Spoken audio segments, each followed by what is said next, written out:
Welcome back to my Facebook and YouTube channel. तो भाइयों, Barcelona ने अलावेस के अगेंस्ट मैच जीत लिया। अवे गेम था। और अगर इस पूरे सीजन के ऊपर नज़र डाली जाए तो बार्सिलोना ने होम गेम्स के ऊपर गेम्स हारी हैं, लेकिन अवे में बार्सिलोना जो है अभी तक अनबीटन रहा है ला लीगा में। तो ये एक बड़ी चौंकाने देने वाली बात है। उसकी वजह ये है कि आप मोस्टली होता यही है कि आप होम पर जो है वो अपने मैचेस जीत रहे होते हो, वहां पर आप मैच नहीं हारते और आपके जो पॉइंट्स ड्रॉप होते हैं वो ज़्यादातर होते हैं अवे गेम्स में। लेकिन यहाँ पर बार्सिलोना इस सीज़न में कुछ उल्टा ही करती जा रही है और होम के ऊपर हमें मैच जीतने जीतने में जो है वो दिक्कत हो रही है। लेकिन अवे जब हम खेलते हैं तो वहां पर अगर हम बहुत भी बुरा खेलें तो हम लोग गेम को ड्रॉ कर लेते हैं। लेकिन अलावेस का गेम जो है वो हम लोगों ने जीता। एक मुश्किल गेम था एज यूजुअल। मैं आपको यही बात कहूंगा कि इस सीजन में जिस तरह से हम लोग फुटबॉल खेल रहे हैं तो वहां पर हर गेम ही जो है वो थोड़ी सी मुश्किल नज़र आती है, क्योंकि हमारी फॉर्म जिस तरह से चल रही है और जिस तरह से इंजरी क्राइसिस चल रहा है तो वहां पर जो है वो आप हर गेम को इसी तरह से ही लोगे कि यार जो भी गेम हम खेलने जा रहे हैं वो मुश्किल ही गेम है। मैच के ऊपर भी बात करेंगे, प्लेयर्स के ऊपर भी बात करेंगे, लेकिन सबसे पहली बात जो है वो चावी के ऊपर मैं करना चाहूंगा। और बात यह है कि देखो, चावी को इस मैच की जीत का क्रेडिट जो है वो हमें देना चाहिए। एक चीज जो बड़ी इंपॉर्टेंट है वो ये कि जब से चावी ने कहा है कि वो इस सीजन के आखिर में बार्सिलोना को छोड़ के चले जाएंगे, तो वहां से उसके बाद से चावी की टीम की जो परफॉर्मेंस है वो बेहतर होती चली जा रही है। इन टर्म्स ऑफ अगर आप कहें रिजल्ट, तो आप पिछले 2 गेम्स जीत चुके हो। बेशक आपने पिछला गेम बड़ी मुश्किल से जीता था और 1-0 से जीता था, और आज का अवे गेम आप 3-1 से जीते हो। लेकिन एक चीज जरूर है कि चावी की कोचिंग में चावी की जो मैनेजरियल स्किल्स है वो मुझे थोड़ी सी निखरती हुई नजर आई है और चावी ब्रेव डिसीजंस लेना शुरू हो गए हैं। क्योंकि देखिए, now he has nothing to lose. और उससे भी पता है कि यार अब ना तो मुझे मीडिया में इतना ज़्यादा मेरे ऊपर क्रिटिसिज्म होगा और सोशल मीडिया पे भी इतना ज़्यादा क्रिटिसिज्म नहीं होगा। और चावी जो है वो खुल के अपनी मैनेजरिंग स्किल जो है वो दिखा रहे हैं। फॉर एग्जांपल, आपने देखा कि रिसेंट गेम्स में उन्होंने कुबरासी को भी इंट्रोड्यूस कराया, कुछ उन्होंने ऐसे डिसीजंस लिए थे कि जो कि नॉर्मली चावी शायद नहीं लेते और थोड़ा रिलक्टेंट नजर आते हैं। इस गेम में जो मास्टर स्ट्रोक चावी ने खेला था वो क्रिश्चियनसन का खेला था। क्रिश्चियनसन को चावी ने खिलाया सीडीएम पोजीशन पे। और अगर आप पिछले कुछ महीनों की रिपोर्ट्स देखो तो मैंने भी अपने प्रीव्यू में ये बात कही, रिव्यू में भी ये बात कही कि एज पर द रिपोर्ट्स ये बातें आ रही हैं कि शायद चावी क्रिश्चियनसन को जो है वो सीडीएम पोजीशन के ऊपर ट्राई करें, लेकिन चावी ने ऐसा ट्राई नहीं किया था। और उसकी रीजन यही थी कि चावी किसी भी तरह का जो है वो मीडिया में क्रिटिसिज्म नहीं लेना चाह रहे थे कि यार अगर गेम हार गए या कुछ ऐसी वैसी सिचुएशन बन गई तो वहां पर लोग बोलेंगे कि यार क्रिश्चियनसन को आपने सीडीएम पे स्टार्ट करा लिया। लेकिन अब क्योंकि वही बात है, जैसे मैंने कहा कि चावी के पास हारने को अब कुछ भी नहीं है और चावी जो है वो बड़ी खुल के इस टाइम पर अपनी मैनेजरियल स्किल्स को जो है वो दिखा रहे हैं। और उन्होंने क्रिश्चियनसन को खिलाया जो कि मैं समझता हूँ काफी रीजनेबल परफॉर्मेंस थी। इट्स टू अर्ली, ये मैं कहूंगा कि इट्स टू अर्ली के हम इस चीज को एनालाइज करें। लेकिन एक चीज जरूर है कि क्रिश्चियनसन के सीडीएम पोजीशन के ऊपर खेलने पे या पिवट पोजीशन के ऊपर खेलने से ये बात जरूर हुई है कि काउंटर अटैक के ऊपर हम इतना वर्नेबल नहीं थे जितना हम लोग इस पूरे सीजन में रहे हैं। तो ये एक बड़ा अच्छा साइन है। और कभी कभी ऐसा होता है कि एक मैनेजर अगर आपको छोड़ के जा भी रहा होता है लेकिन वो कुछ ऐसी चीज आपको दे जाता है कि फ्यूचर के लिए, कि जहां पर आने वाला मैनेजर जो है वो उस चीज का फायदा उठा लेता है। और होपफुली अगर क्रिश्चियनसन अच्छा परफॉर्म यहाँ से आगे चल के करते हैं और हमें हो सकता है कि नापोली की गेम, जो कि अब हम चैंपियंस लीग ही एक ऐसा टूर्नामेंट है जहाँ पे हम आ, देखा जाए तो अलाइव नजर आते हैं, तो वहां पर अगर हो सकता है कि ये मास्टर स्ट्रोक काम कर जाए और हम लोग नेपोली को जो है वो 2 लेग टाई के ऊपर इस जो एक पिवट पोजीशन की वजह से जो है हम उनको हरा सके, तो ये भी आप कुछ कह नहीं सकते। अब लाइनअप जो है वो आपके सामने है। और लाइनअप के ऊपर जो है वो काफी ज्यादा, मतलब आई मीन लाइनअप जो है वो प्रिडिक्टेबल सी थी, लेकिन ये क्रिश्चियनसन वाली जो एक चीज थी ये जरा थोड़ी सी आउट ऑफ द बॉक्स होकर वापस आई थी।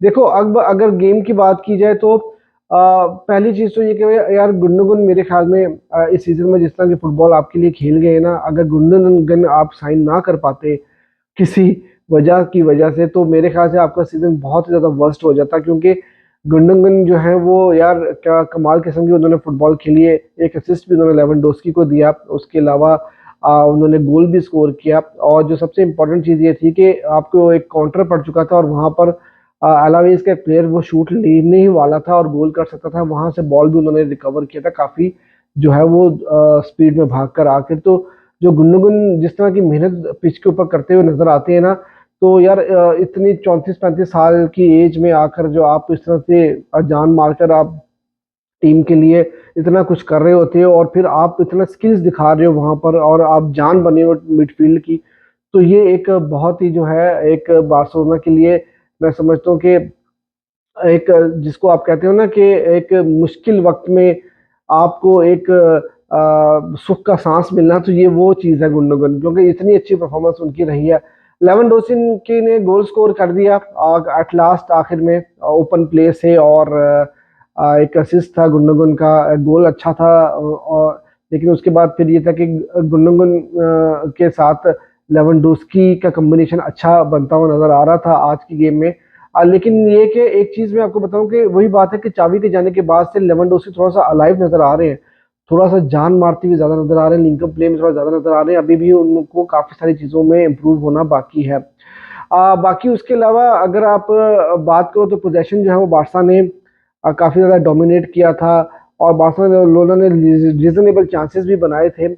और उसके बाद अब बारसा की तरफ से जो प्रॉब्लम है वो अभी भी डिफेंस के अंदर काफी सारी चीजें नजर आ रही है। जो आपने गोल खाया है वो समझ नहीं आई कि आपने कैसे गोल खा लिया, कुंदे वहां पर क्या कर रहे थे समझ नहीं आई।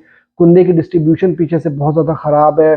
प्रेशर जब आता है, जब उनके ऊपर थोड़ी सी सा प्रेशर आता है या तो उनको थोड़ा सा आप कह लो कि थोड़ा सा प्रेस किए जाते हैं, तो वहां पर आपके जो कुंदे हैं वो काफी ज्यादा एक्सपोज होते हुए नजर आते हैं।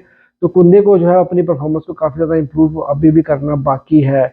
और पैड्री की गेम काफी ज्यादा रीजनेबल गेम थी। कैंसलो थोड़ा सा बिलो पार दिखे, इतनी ज्यादा कोई अच्छी गेम नहीं थी। और लामीन यमाल भाई, लामीन यमाल जो है वो मैं यही बात कहूंगा कि यार वो फाइंड ऑफ द सीजन है आपकी, और पांचवी गेम लगातार वो खेल चुके हैं। अब आगे आने वाले कुछ टाइम में हमें वीक में एक ही गेम खेलना होगा, तो आई होप कि लामीन यमाल जो है वो फिट रहे, स्टेबल रहे, ताकि चैंपियंस लीग में हम उनको यूज कर सकें। उनकी गेम काफी रीजनेबल गेम थी और उन्होंने एक असिस्ट भी किया था विक्टर रूक को। अब विक्टर रूक आते हैं गुंडोगन की जगह के ऊपर। वो आते हैं, आते ही उन्होंने पहले थोड़ा सा, एक तो पहली चीज ये अच्छी उनकी है कि वो गेम में आते ही इन्वॉल्व हो जाते हैं। और फिर वहां पर उन्होंने लामीन यमाल को मतलब एक इशारा किया और कहा कि भाई मुझे पास दो, और लेफ्ट फुट के साथ वो बॉल फिनिश करते हैं। तो यार ये एक बड़ा अच्छा साइन है, बहुत अच्छा साइन है। लेकिन दूसरी तरफ भाई आ, समझ में नहीं आया कि रेफरी ने क्या देखा, किस तरह से वो रेड कार्ड दे दिया, सेकंड येलो दिया और उनको बाहर भेज दिया।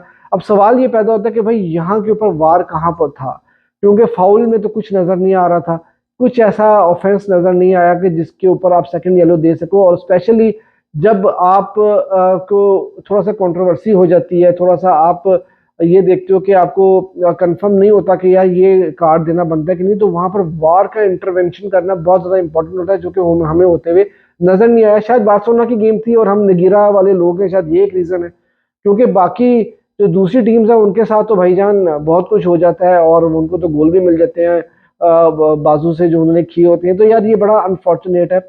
और शावी ने ये बात कंफर्म की है कि बार्सिलोना जो है वो अपील करेगी इसके अगेंस्ट। आई होप कि बार्सिलोना इस अपील को जीते और विक्टर रूक जो है वो अगली गेम में भी हमारे लिए अवेलेबल हो, क्योंकि हर गेम जो है वो हमारे लिए अब बहुत इंपॉर्टेंट और डू एंड डाई गेम है। लेकिन अच्छी बात ये है कि हम लोग का कॉन्फिडेंस जो है वो वापस आ रहा है। और यहाँ से अगर हम, जिससे मैंने पहले भी प्रीव्यू में कहा था कि अगर हम एक रीजनेबल हद तक सेकंड पोजीशन पे भी ले लेते हैं ला लीगा में, तो मेरे ख्याल में हम लोगों का सीजन जो है वो ठीक है, गुजारे लायक जो है वो चले जाएगा, एक रिस्पेक्टेबल सीजन जो है वो हम कह सकते हैं। अब दूसरी तरफ अगर बात की जाए तो एक बड़ा गेम कल आने वाला है, मैड्रिड डर्बी है। मैड्रिड जो है वो एटलेटिको मैड्रिड को होस्ट करेगा। वो देखने वाला गेम होगा, वहां पर देखते हैं कि क्या रिजल्ट होगा। और वहां पर हो सकता है कि दोनों टीम्स मैच ड्रॉ खेल जाएं और पॉइंट्स दोनों टीम्स लूज करें। और दूसरी तरफ ये भी पॉसिबिलिटी है कि रियल मैड्रिड गेम हार जाए या एटलेटिको मैड्रिड गेम हार जाए, तो दोनों तरह से कहीं ना कहीं बार्सिलोना को फायदा होने वाला है वहां पर। क्योंकि एटलेटिको भी अगर गेम हारती है तो बार्सिलोना जो है वो क्लियर थर्ड पोजीशन के ऊपर आ जाएगी और अगर रियल मैड्रिड पॉइंट्स हारती है तो वहां पर ये है कि बार्सिलोना का गैप थोड़ा सा कम होता हुआ हमें नजर आएगा। अभी इस टाइम पे ग्रेनाडा का सॉरी ये जिरोना का गेम इस वक्त चल रहा है, 0-0 चल रहा है और बिल्कुल गेम खत्म होने वाली है। तो जिरोना भी मेरे ख्याल में पॉइंट जो है वो यहाँ पर ड्रॉप कर देगी। तो अभी तो हम लोग अपनी गेम्स के साथ साथ जीतने के साथ साथ स्पेशली दूसरी टीम्स के अभी जो है उस पर हमारी नजरें होंगी। तो ये थी आज की वीडियो। अगर आपको वीडियो अच्छी लगी तो please do follow me on Facebook and Instagram and subscribe my YouTube channel.